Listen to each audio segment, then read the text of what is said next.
I had always been a skeptic, never believing in ghosts, spirits, or anything that couldn't be explained by science.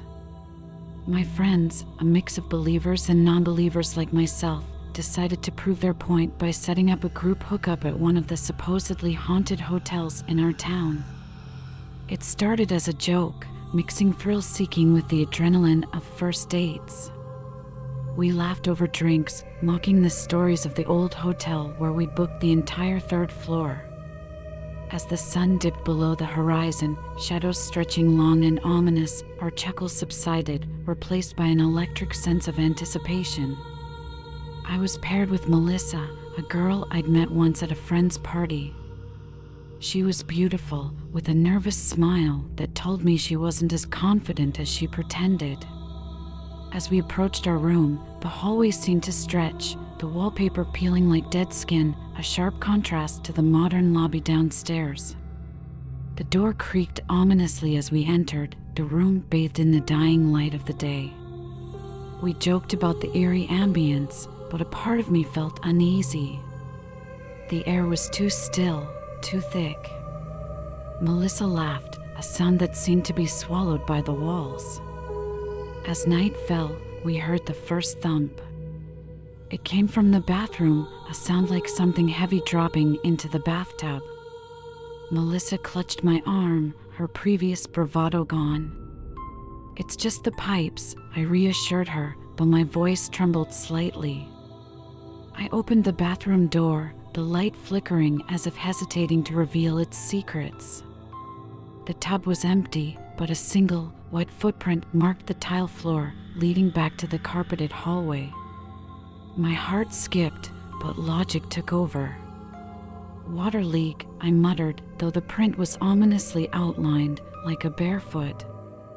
We returned to the main room, deciding to ignore the bathroom's antics. Turning on the TV, we tried to distract ourselves, but the channels kept changing back to static. Each buzz of static felt like it was laughing at our discomfort. That's when Melissa gasped, pointing behind me. In the static-filled TV screen, a reflection that wasn't ours. A figure, tall and distorted, its head cocked at an impossible angle. I spun around, nothing but our own anxious reflections in the dark window. When I looked back, the TV was just static again. "Did you see that?" she whispered. I nodded, unable to form words. We huddled together on the bed, the playful mood gone. The room grew colder, a chill that seeped into my bones. Midnight approached, and the thumps returned, now accompanied by a dragging sound, like something heavy pulled across the floor above. We called the front desk, the clerk assuring us we were the only guests on the third and fourth floors. Unable to sleep, we decided to explore. The hallway was a maze of shadows. Each door we passed felt like the eyes of the unknown watching us. That's when we heard it, a child's laughter echoing down the hall. It was playful, yet there was nothing to see. We followed the sound, drawn by a mix of fear and curiosity, to the end of the hallway. The laughter grew louder, then stopped abruptly as we reached the last door. I reached out, my hand trembling, and pushed it open. The room was unlike any other, filled with old furniture covered in sheets, dust motes dancing in the beam of my flashlight. Then, the sheets rustled, as if disturbed by a sudden wind.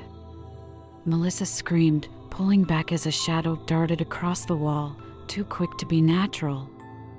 We ran, not stopping until we burst into our room, slamming the door behind us. Panting, we leaned against the door as the laughter returned, this time just outside our room.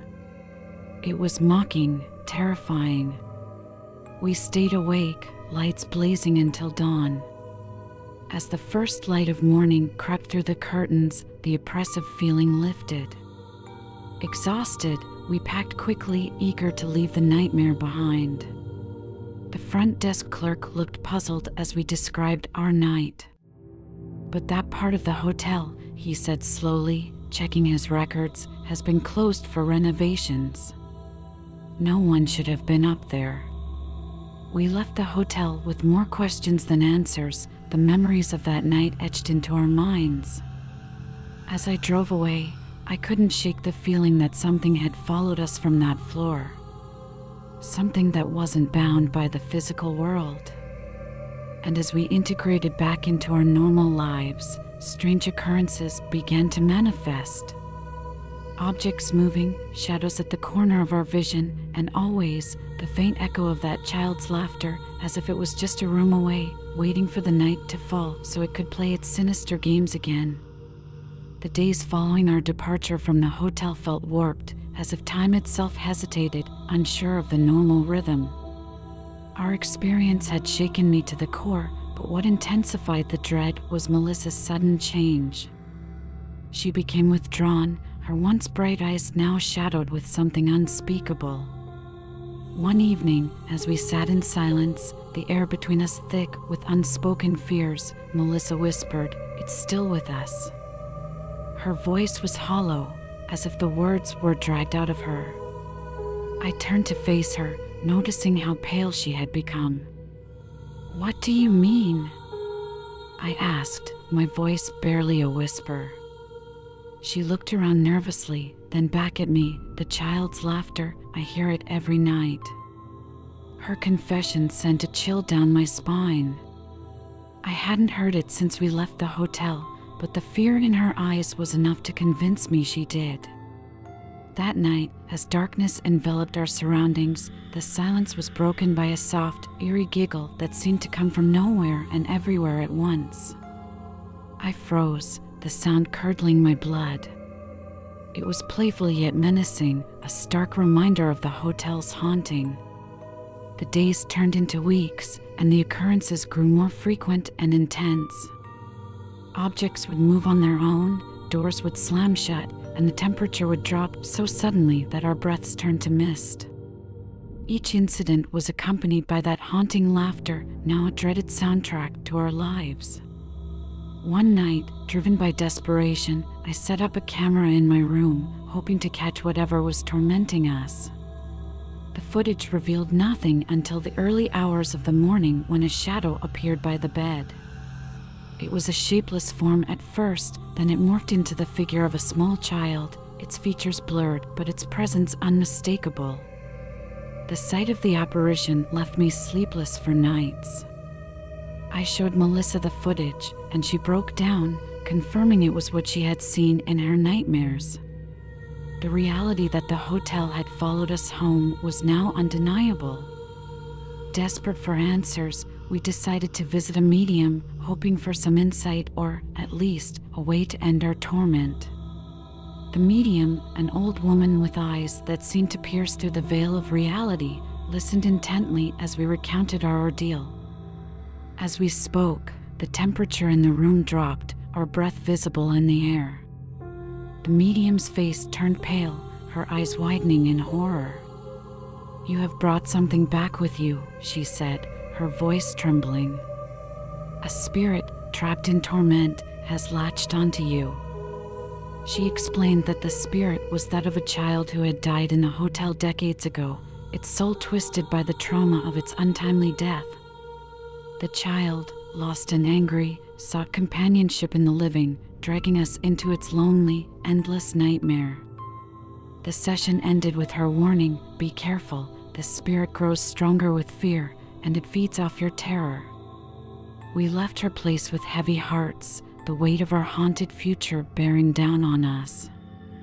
That night, as we tried to sleep, the air filled with the cold dread we had become too familiar with. The laughter started again, closer this time, as if right beside our bed. Then, a voice, chilling and clear, "Play with me, forever." Melissa screamed as the lights flickered wildly. The room plunged into darkness. When the lights returned, she was gone. Her disappearance left a void in my life, her fate a haunting mystery. I searched for her, but it was as if she had vanished into thin air. Now, I live in a constant state of vigilance, the laughter a cruel reminder of my failure to protect her. Each day blends into the next, a surreal blend of fear and desperation. As I write this, the laughter echoes in the walls, a sinister lullaby for the damned. The horrors of that haunted hotel room refuse to stay buried, and as I brace for another night, I wonder if I'll ever escape or if I'll eventually disappear, just like Melissa. The child's voice haunts my dreams, a spectral tormentor in the darkness, whispering promises of eternal playtime in the shadows. As the days passed without any sign of Melissa, the shadow that had fallen over my life grew darker, more oppressive. Each corner of my home seemed to whisper with the echoes of that sinister child's laughter. Sleep had become a rare commodity, each night a battle against the fear that clutched at my heart. I began to see her, Melissa, in my dreams. She would appear just out of reach, her face contorted in terror, calling out to me, begging for help. I would wake up sweating, her screams still ringing in my ears, the room icy cold as if the ghostly child had been watching over me as I slept. Desperate for answers and hoping to find some way to bring Melissa back, I returned to the medium. The air in her small, cluttered shop was heavy, the walls lined with ancient books and dimly lit candles flickering as if in the presence of an unseen force. "The spirit is angry," the medium said, her voice low and urgent, "and it seeks to complete its circle of misery. You must confront it, or you will never be free." Her eyes bore into mine, and I felt a chill run down my spine. Armed with nothing but a desperate hope, I decided to return to the hotel. The place where our nightmare had begun seemed like the only place it could end. As I approached the decrepit building, the sky turned a menacing shade of gray, the winds picking up as if trying to deter me from my resolve. Inside, the hotel was as I remembered, the air stale with the scent of decay and old secrets. The silence was palpable, broken only by my footsteps echoing through the empty halls. I made my way to the third floor, each step heavier than the last, my heart pounding in my chest. As I reached the room where it all started, the door creaked open on its own, a cold gust of wind rushing out to greet me. The room was shrouded in shadows, the remnants of our last visits still scattered around, a stark reminder of the horror we had experienced. "Show yourself," I shouted into the darkness, my voice stronger than I felt. At first, there was silence. Then, a giggle, soft and menacing, filled the room. The temperature dropped, my breath visible in the air as I scanned the room, searching for the source of the sound. From the corner of the room, a shadow emerged, slowly taking the shape of the child. Its eyes were hollow, its smile wide and terrifying. "You came back," it whispered, its voice a chilling hiss. "I want Melissa back," I said, trying to keep my voice steady. The spirit laughed, a sound that made my blood run cold. "She's mine now, just like you will be." The lights flickered, casting the room into momentary darkness. When they returned, the child was inches from my face, its eyes piercing into mine. "Play with me, forever," it said. I stumbled back, my mind racing for any solution. Remembering the medium's words, I pulled out a small, old locket she had given me, told it was once the child's. "Is this what you want?" I held it out, my hand trembling. The child's eyes fixated on the locket, its expression changing from malevolence to a deep, profound sadness. "My locket," it whispered, reaching out with a translucent hand. As it touched the locket, a bright light enveloped the room, the air vibrating with energy. The child's form began to flicker, its features softening. "Thank you," it said, its voice no longer a hiss, but a soft, pained whisper.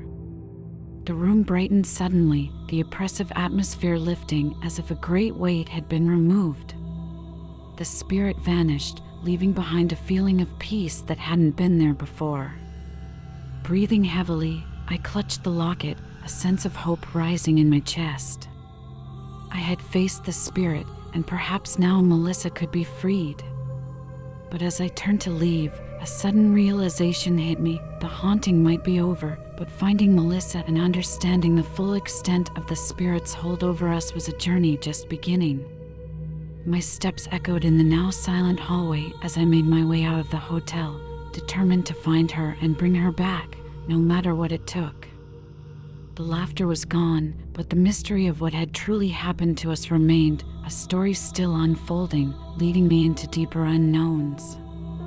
After leaving the hotel, the oppressive shadow that had haunted my every step seemed to finally lift. Yet, the absence of Melissa weighed heavily on me. Her disappearance was a gaping wound in my reality, a constant reminder of the horrors we had faced. Driven by the need to find her, I began to retrace our steps, hoping to uncover any clue that might lead me to her. The next few weeks were spent scouring the city, visiting places we had been together, talking to anyone who might have seen her. Despite my efforts, every lead turned into a dead end. The uncertainty of her fate was a torture of its own, a nightmare from which I couldn't wake. One evening, as I sat in my living room surrounded by photos of Melissa and notes from my investigation, a faint sound caught my attention. It was soft, almost imperceptible, a gentle tapping on the window. I approached cautiously, my heart pounding in my chest. As I pulled back the curtain, there was nothing but the dark, quiet night. Returning to my chair, the tapping began again, this time louder, more insistent. With a deep breath, I opened the door to the outside, the cool night air brushing against my face. "Melissa?" I called into the darkness, half expecting no answer. Then, out of the shadows, a figure emerged. It was Melissa, her appearance gaunt, her eyes hollow with the torment she had endured. I rushed to her, pulling her into my arms, relief flooding through me. But as I held her, I noticed her distant gaze, her body rigid. "Melissa, what happened? Are you okay?"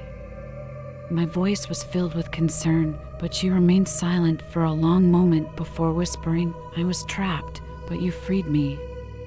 The child, it let me go." Her words were a puzzle, each piece heavy with implications I struggled to understand. We spent hours talking, Melissa recounting her harrowing experience in a world between shadows, a realm governed by the malevolent spirit of the child. It was her connection to me, she explained, and the locket that had finally broken her free. The days that followed were a mixture of joy and healing.